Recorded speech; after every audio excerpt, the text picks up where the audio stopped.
Welcome to the Dirty Folks Podcast. I'm Dirty Folks. Let me brighten the light real quick.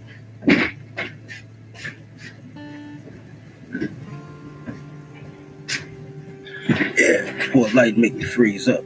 Alright, so my Boy Scout reaction. Now, first of all, there's a lot of allegations being put on the Boy Scouts as of late. On my Facebook timeline, I see it all the time. It's some attorney saying, "Have you been touched by the Boy Scouts?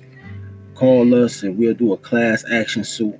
Like it's a real thing. Like I've been seeing it on my timeline all last weekend. So when I get an alert saying that the Boy Scouts are filing bankruptcy for $500 million because they can't pay all the lawsuits, I feel a certain type of way.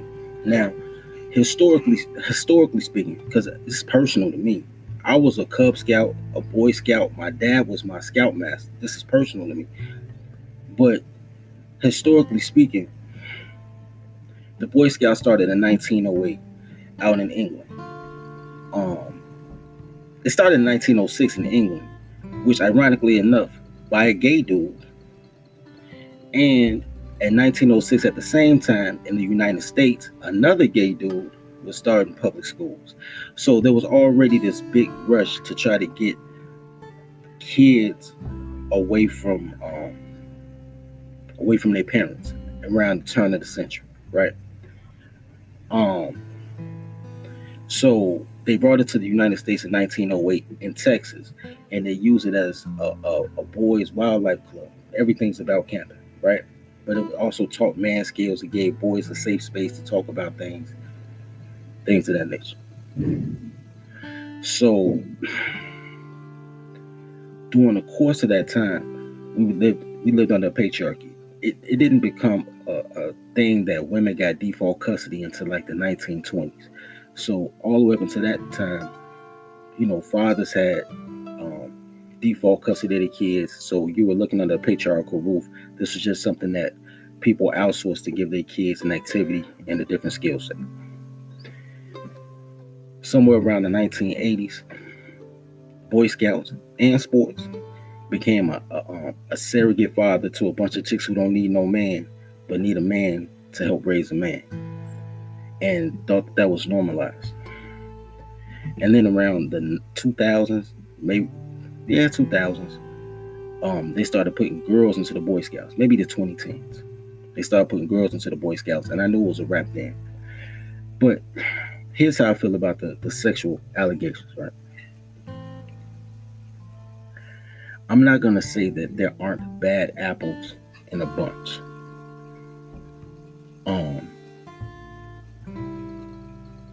I truly believe in my adult mind that we had a gay guy volunteering for Boy Scouts when I was young. I don't want to disparage his name, Mr. Russell.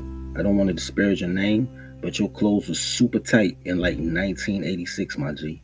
Super tight nut huggers in 86. Boy Scout shorts shouldn't be biker shorts, my G.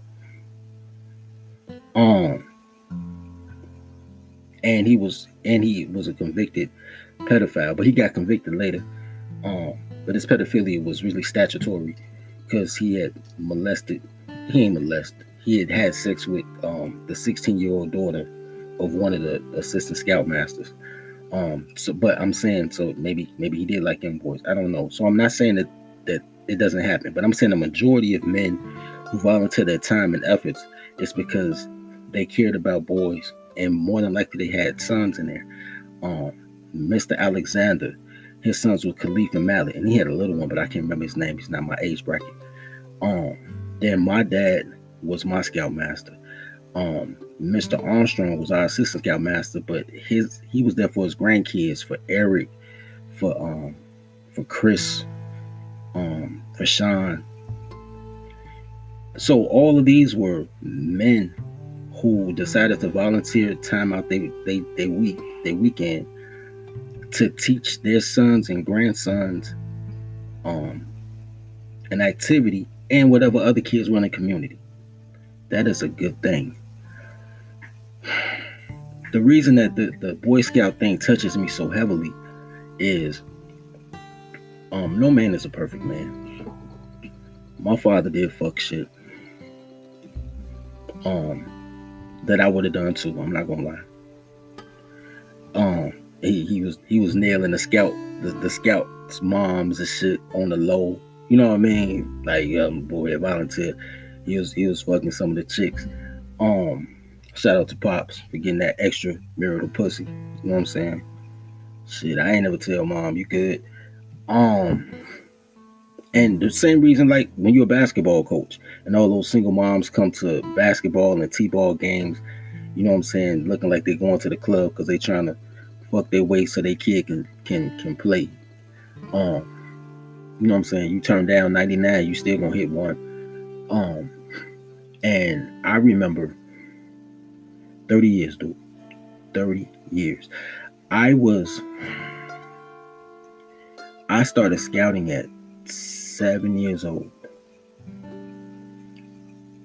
Only because they wouldn't allow me to go at 6. I started at 7 years old. I went through the Cub Scouts.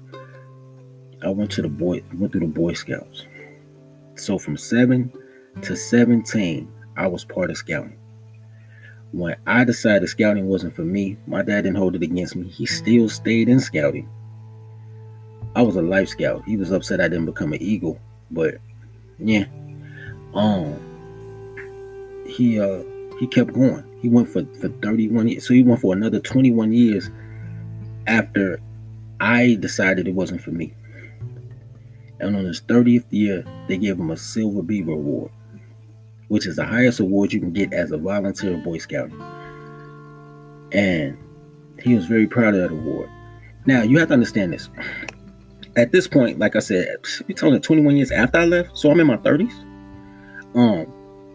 It's not about me anymore. It's about he's made friends. These are his adult friends. So he has a system of adult friends that he gets to hang out with every weekend. And every once in a while, if he got an extra $40, but you know, my dad, a baby boomer, so they spent 200. But if it was me, 3 tacos.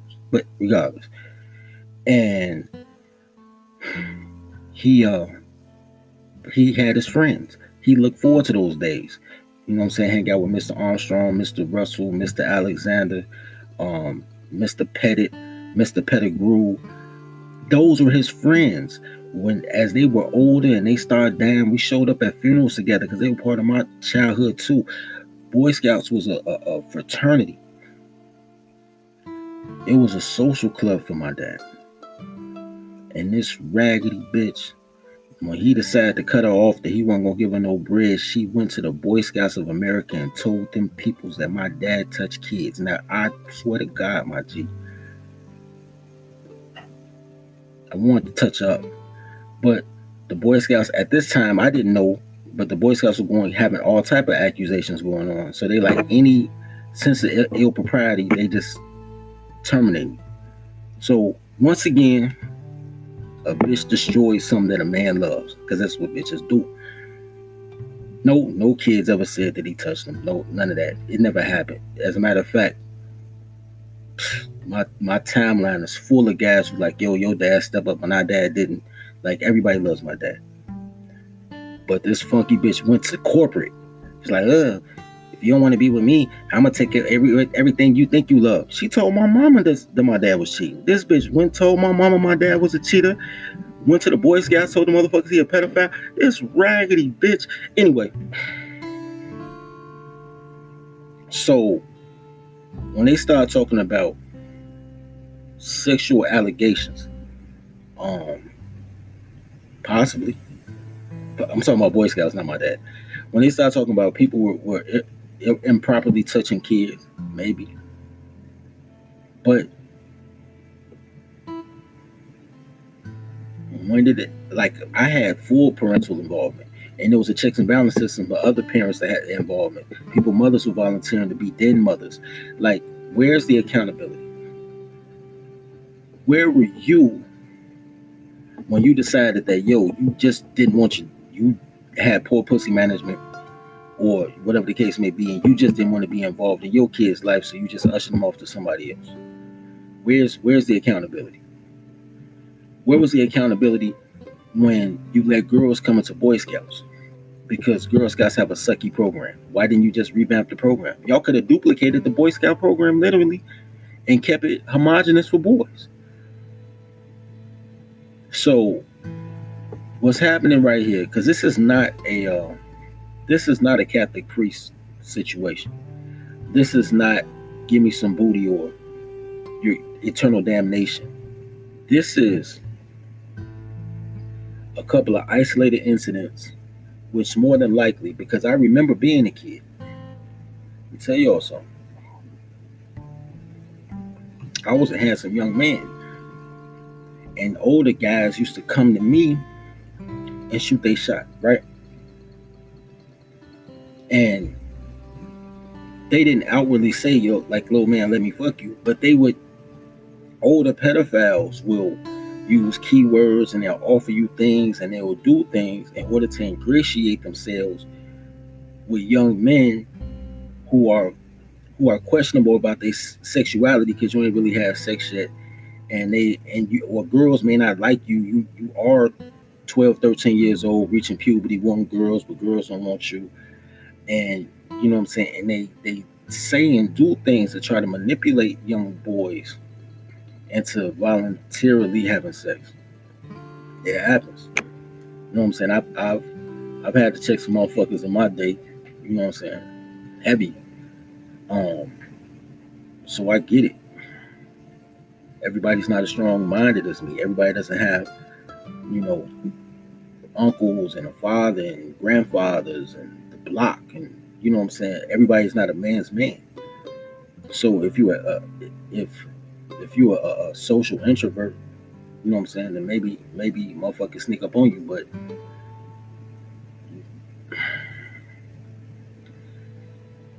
the personal accountability that I'm talking about, I'm not saying it didn't happen. What I'm saying is that, because I know pedophiles that work at elementary schools, they just move to another state and your record don't transfer. Next thing you know, they're the fucking freshman swim coach.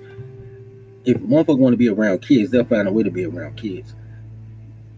Motherfuckers ain't talking about shutting down all public schools unless you live in Chicago. They shutting down everything. But I think it's unfair to penalize the Boy Scouts of America. I think it's totally fair to seek criminal and civil retribution on the individuals who touched those kids. Whoever those men were are foul as shit. However, as an institution, as a system, as a structure, as a hierarchy, I think it's totally unfair to sue the Boy Scouts out of existence when, for so many kids who can't bounce a basketball, this is their outlet. This is their outlet. This is the place that they make friends that they have their whole life. You know what I'm saying? This is the place where I made a lot of friends that are still my friends to this day. Dudes I knew since 11 years old that as an adult, we wouldn't be friends. We don't have shit in common at 40. But I know them since we was 11. So I take their idiosyncrasies because I know their journey. That's where it started. I know how to tie a knot in case I want to get into some S&M because of Boy Scouts. I know how to camp because of Boy Scouts. I know how to survive in the zombie apocalypse because of Boy Scouts. As a institution, it should exist. The individuals who did whatever they did, there should be some type of non-disclaimer, some type of NDA that says, yo, if you're in trouble on your own. While you're here, we represent the Scouts, but you're not, because these are volunteers. These are all these people. My dad volunteer. These are volunteers. These are not paid employees. If a paid employee, if the chairman of the Boy Scouts does something, then sue the Boy Scouts as an organization. But when volunteers say, yo, I'm gonna step up and I'll teach these kids how to do a ricotta, you know what I'm saying, which is basically ships. I'll teach them how to do the regatta, and you say, okay, cool, and you might do a preliminary background check, but if a person never been convicted for pedophilia or something like that, they'll pass a background check. So even if They volunteers, man. Sue the volunteer. Let the organization live, man. Anyway, few things, man. Click like and subscribe. I need to get to 1,000. I want to make better videos. Right now, I'm just doing podcasts, and they linked up to Anchor and to Spotify and to iTunes, so you can check them out there. Let's do the live stream. You know what I'm saying, to multitask. But we'll actually start making real economic content when I get to 1,000 likes. So like and subscribe. Yo, if you like the content, man, hit me on $75 on Cash App or something. Or even better, there's a link in the description. I wrote like 9 books, man. I was number 4 in the nation for Black economics, yo. I got awards for this shit. Nobody knows who I am. It's crazy. That's how I know being a real bestseller ain't shit. I might tell you how the publishing game works on another video. Anyway, but the link in the description for all my books on Amazon, man. Pick out an ebook or something, man. Help me get, under the top million. Love each other as you love yourself. Feed the pack.